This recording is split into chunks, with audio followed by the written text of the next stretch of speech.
muchísimas gracias a todos por estar aquí. Buenas tardes, gracias Ricardo por las presentaciones. Buenas tardes César, ¿cómo estás? César Adario. Celadio. Exor, después de 6 décadas de iniciar operaciones en Sudamérica, llegó a El Salvador en abril 2020. Quédense con esta fecha. Con un portafolio de servicios como asesoría para reestructuración y renegociación de deuda, organización de financiamiento estructurado, estructuración de operaciones de mercado, conversiones de activos, operaciones financieras con componente fiscal, operaciones de clearing y asesoría en privatizaciones. Espero no haberme dejado nada, ya son bastantes. Y bueno, justamente todo esto pues llegan a El Salvador en medio de la pandemia, y entre los desafíos que trajo consigo esta pandemia estuvo el tener que lidiar con los requerimientos de recursos para hacer frente a la emergencia sanitaria que tenían muchos países a la vez de mantener el funcionamiento de los mismos. Exor justamente estuvo ayudando en esa emergencia al desarrollo de proyectos que tuvieron que ponerse en pausa debido al impacto de la crisis mundial por el virus y que arrancaron después de la pandemia.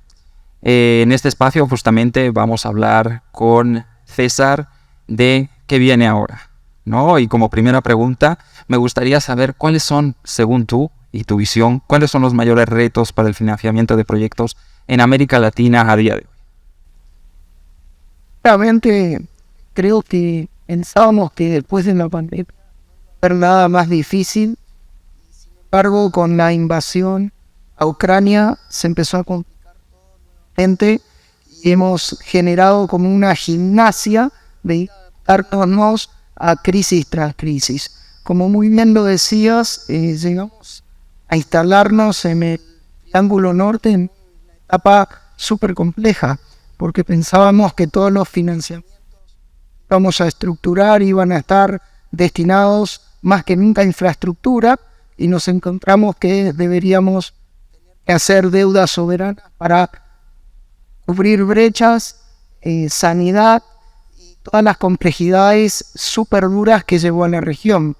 No solamente en El Salvador, donde hicimos el bono más grande del país, $1 billón, que en ese entonces era casi el 5% del PIB salvadoreño, sino también estuvimos en República Dominicana, en Costa Rica, en Trinidad y Tobago, ayudando a los países de la región ante esa coyuntura.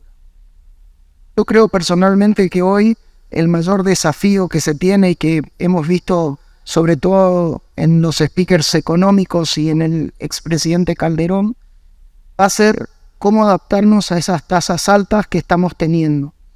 Y ahí va a haber que usar un poco una canasta de opciones en la cual nosotros desde Exor tenemos muchísima experiencia para hacer una contingencia del precio del dinero. El dinero, como sabes, es un insumo más, pero tal vez es el insumo más importante porque mide y limita el desarrollo. En ese sentido, nosotros creemos que va a haber que apelar a un montón de mecanismos, como los diferentes tipos de bonos, los temáticos, bonos verdes, bonos azules, KPIs en los bonos, y etcétera, para poder tener tasas apetecibles. La región tiene desafíos muy parecidos en todos los países. Infraestructura, sobre todo infraestructura en el agua, el acceso al agua todavía es muy limitado, no se ha cumplido con las metas del milenio. La vialidad, que está de más decirlo, en todos los países hay un déficit. La energía, las líneas de distribución sobre todo, y la potencia también. O sea, creemos que en todos los países de Centroamérica y el Caribe hay como una necesidad básica aún no cubierta. Perfecto, sí, como dices, son un montón de necesidades. En medio de esta revolución de los mercados y esta disrupción mundial, los mercados tienden a concentrarse. ¿Cómo crees tú o cómo evalúas el futuro de las adquisiciones y fusiones en las distintas industrias, y si crees que es algo que necesariamente tiene que pasar? Bueno, lo vemos a diario y en cosas súper conocidas en el mundo tecnológico del servicio de delivery post pandemia. Las empresas que han crecido y se han desarrollado muy fuertemente en la región con este tipo de opción financiera que es la fusión y adquisición, han sido Pedidos Ya, Uber, Rappi, Globo, son las que más han llegado, porque deben cubrir una demanda. La gente empezó a salir menos y la tecnología ayudó a acercar los bienes, y ni qué decir en este caso la comida, a la gente. Esa es una línea que va a seguir sucediendo. El área tecnológica va a seguir teniendo ese tipo de crecimiento.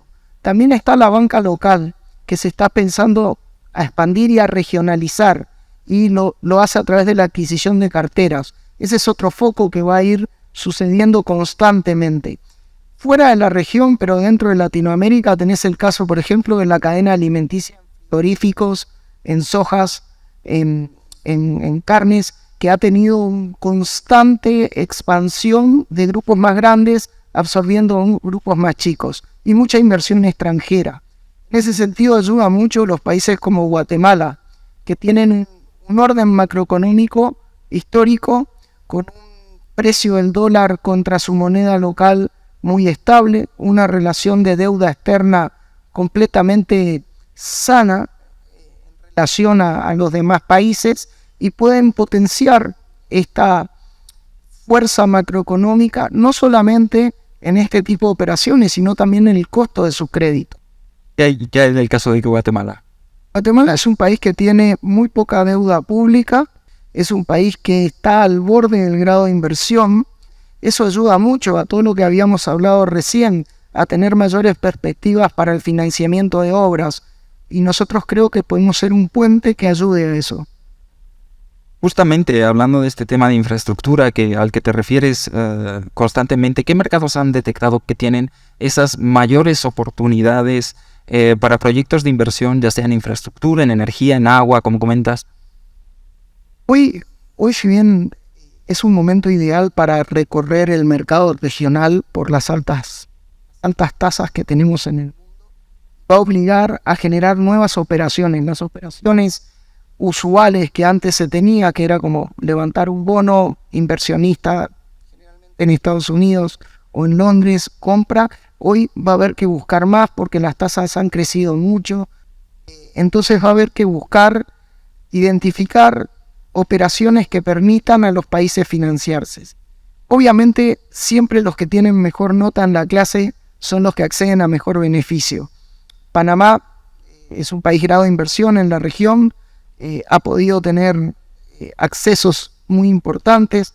Guatemala es un país que, si bien no ha metido mucho corporativo, todavía las empresas guatemaltecas, y creo que el mundo privado es un espacio enorme para financiarse afuera, con estructurados a tasas muy competitivas y volumen de capital muy grande, no han podido salir, no han entrado, digamos, al mundo de las grandes ligas, y creo que esa es una ventana muy grande que habría que aprovechar. Una ley de infraestructura que ayude al país a poder tener los servicios y la vialidad sin ir a deuda pública.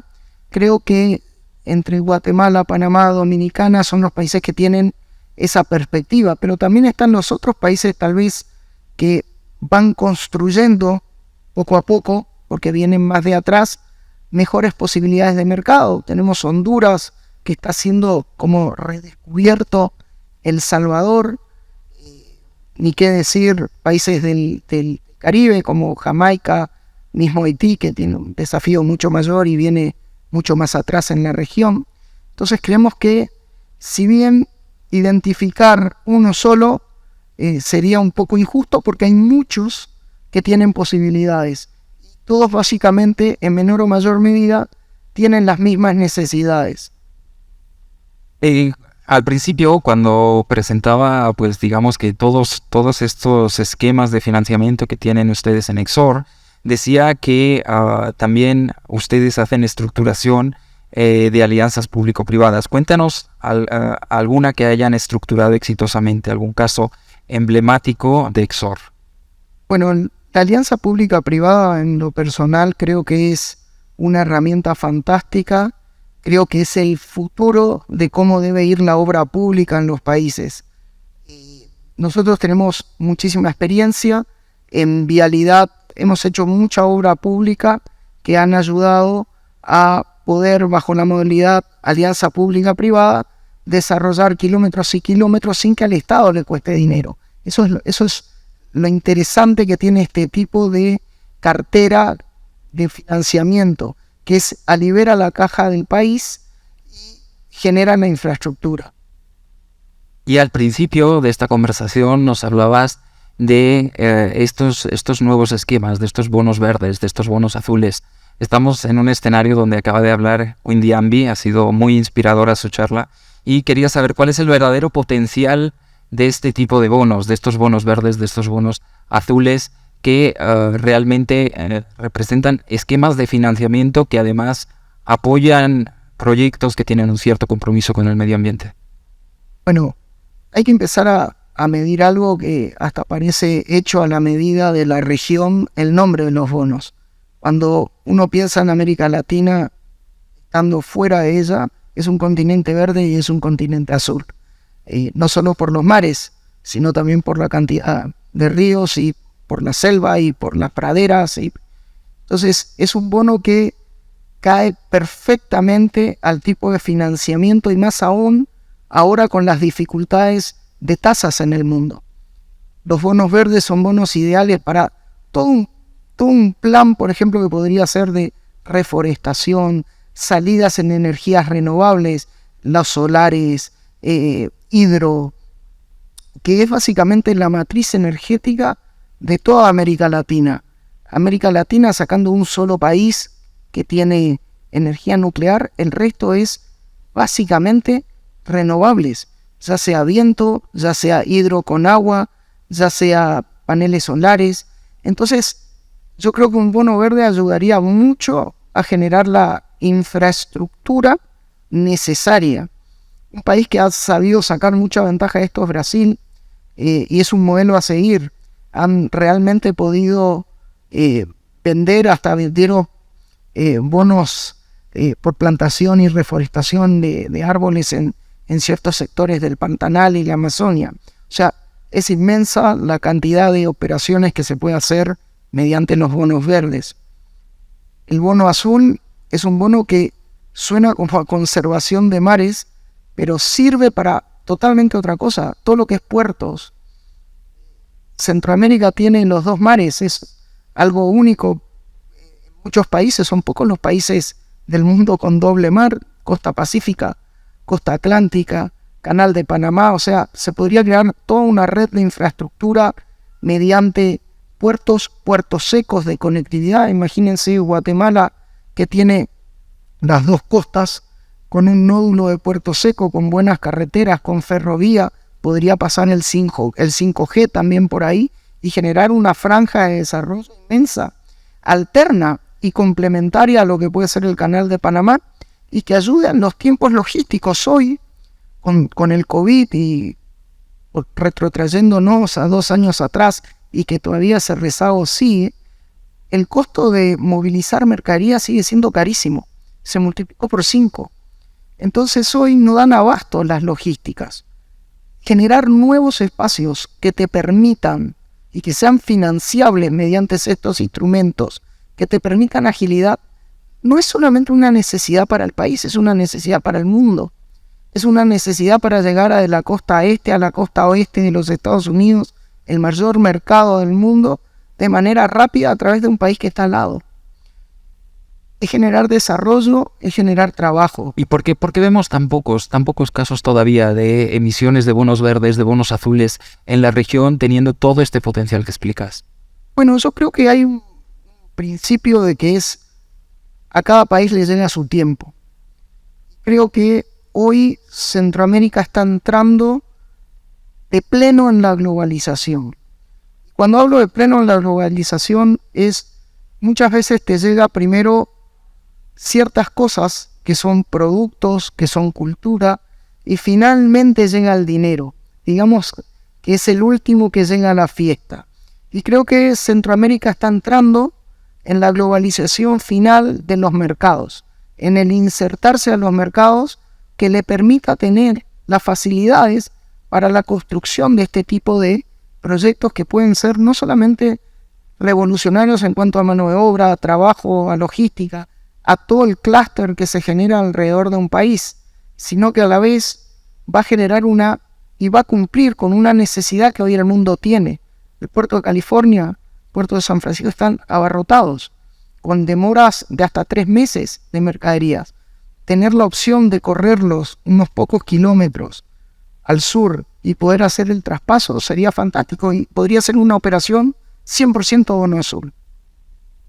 Bueno, pues muchísimas gracias, César Dario, vicepresidente regional de Exhort Latam para Centroamérica y Caribe. Ha sido interesantísimo poder hablar contigo en este contexto del Foro de Economía y Negocios de Forbes en Español. Muchísimas gracias a todos. Muchísimas gracias.